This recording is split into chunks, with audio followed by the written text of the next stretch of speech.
गीतावली की शक्ति नंबर 3। हृदय घाव मेरे पीर रघुवीर, पाई सजीवन जाग कहते यो प्रेम पुलक बिसराय शरीर। मोय कहाँ बूझत पुन पुन जैसे पाठ हरत चर्चा की रे। शोभा सुख क्षति लाओ भूप कहे केवल कांति मोल हीरे। तुलसी सुनि सौमित्र वचन सब धन न सकत धीरे धीरे। उपमा राम लखन की प्रीति की क्यों दीजय खीरे नीरे। प्रसंग में क्या लिखेंगे? प्रसंग में लिखेंगे हनुमान जी के द्वारा लाई गई संजीवनी बूटन के सेवन से लक्ष्मण की मूर्छा टूट जाती है और सभी लोग उनसे जो शक्ति से उन पर प्रहार किया गया था उस पीड़ा के बारे में पूछ रहे थे। उस पर लक्ष्मण जी बड़े शांत स्वरूप में क्या उत्तर दे रहे हैं इसके बारे में बताया गया है। ठीक है, तो समझो। हृदय घाव मेरे पीर रघुबीरे। बार बार आप लोग मुझसे उस घाव के बारे में क्यों पूछ रहे हो? घाव तो मुझे लगा था, लेकिन उसका जो कष्ट है, जो पीड़ा है, वो मेरे भाई रघुवीर को हुई थी। आप उनसे उस पीड़ा के बारे में पूछे, मैं नहीं बता सकता। क्यों?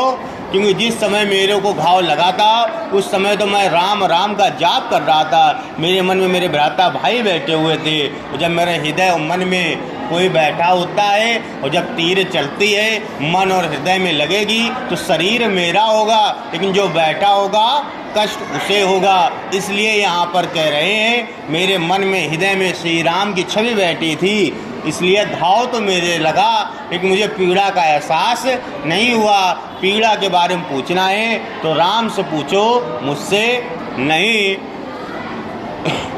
पाए सजीवन जाग कहते हो प्रेम पुलक बिसराए शरीरे।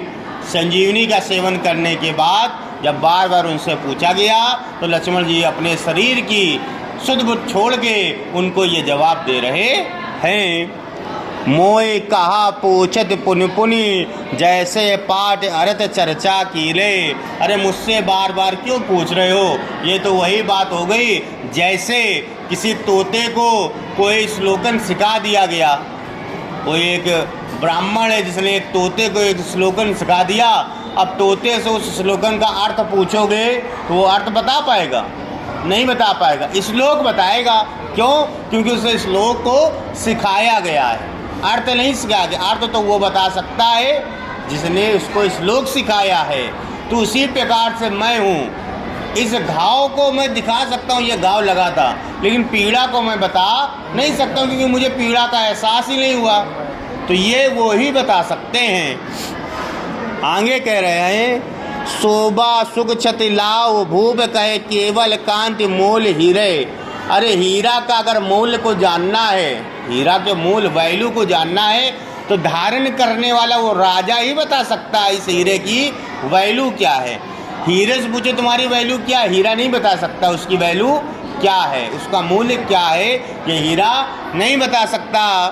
तुलसी सुनि सौमित्र वचन सब धनी न सकत धीरो धीरे। तुलसीदास जी कह रहे हैं सौमित्रा यानी सुमित्रा के जो सुपुत्र लक्ष्मण जी के हैं उनके इस तरीके से अहंकार हटे शब्द जिसमें तनिक भी अहम नहीं था, अहम भाव नहीं था, द्वेष भाव नहीं था, ऐसे शब्दों को सुनकर वहाँ के जो नर नारी थे वो धीरज को भी खो रहे थे, तब धीरज धारण नहीं कर पा रहे थे कि ऐसा कैसे हो सकता है। ठीक है। उपमा राम लखन की प्रीत की क्यों तीजे खीरे नीरे। तुलसीदास जी कहते हैं मैं तो राम और लक्ष्मण के भात प्रेम की उपमा पानी और दूध से भी नहीं कर सकता हूँ। क्यों? क्योंकि दूध और पानी को एक पक्षी है जो अलग अलग कर सकता है, लेकिन इस भ्रात प्रेम को कोई अलग अलग नहीं कर सकता, यानी इनका वर्णन नहीं कर सकता। तो आप लोग ये कि खीर कह रहे हैं पानी और दूध को भी हंस अलग अलग कर सकता है, लेकिन जो दो भाई हैं, कौन, राम और लखन के जो प्रेम है उसको कोई अलग अलग व्याख्या नहीं कर सकता।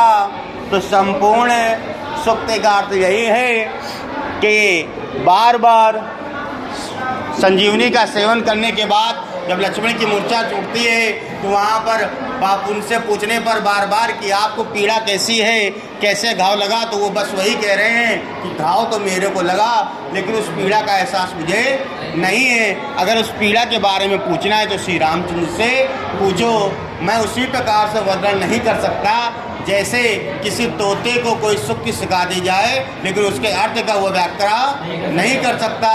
ठीक उसी प्रकार से जिस प्रकार से हीरे की मूल का जो वैधता है वो हीरा स्वयं नहीं बता सकता, उसको धारण करने वाला राजा ही बता सकता है। तुलसीदास जी कह रहे हैं लक्ष्मण की इस प्रकार से अहंकार रहित बातों को सुनकर वहाँ पर जितना भी समुदाय उपस्थित था वह क्या हो गया, उसका धैर्य जो था धारण किया तो वो टूट गया। और तुलसीदास जी कह रहे हैं कि मैं राम और लक्ष्मण के प्रेम के बारे में जल और दूध की व्याख्या भी नहीं कर सकता, क्योंकि इनकी तुलना भी नहीं कर सकता। उपमा में तुलना की जाती ना किसी व्यक्ति की दूसरे व्यक्ति से, तो इनकी तुलना भी नहीं कर सकते। क्यों? क्योंकि इनका जो है दूध और जल को हंस अलग अलग कर सकता है, इन लोगों की व्याख्या को कोई नहीं कर सकता।